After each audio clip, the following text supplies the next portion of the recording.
So, if Jim Rickards is talking about the SDR in the liquidity crisis, the SDR, for those that don't know, is a special drawing right. It is very similar to the Bancor coin that the IMF and other nations put forth at Bretton Woods in 1944 when the US dollar became the global reserve currency.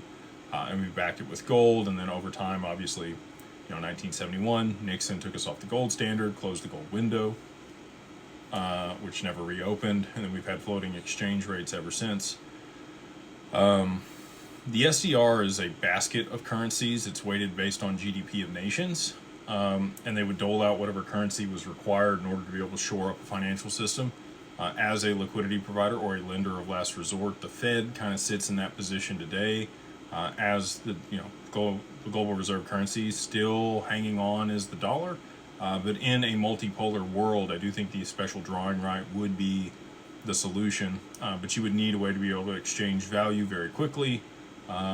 You've got, some people think that XRP is the ESDR. I don't think that's the case. I believe that, the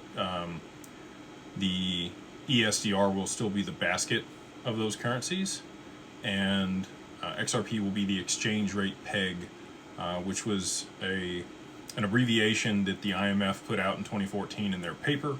If you want to go look it up, you can look up exchange rate peg, IMF, and that is about the time that Ripple rebranded from Ripples, which was their token back then, to XRP. When XRP was originally minted, it was called XNS, and when it was minted by OpenCoin back in the day before it was gifted to Ripple, the majority of the supply.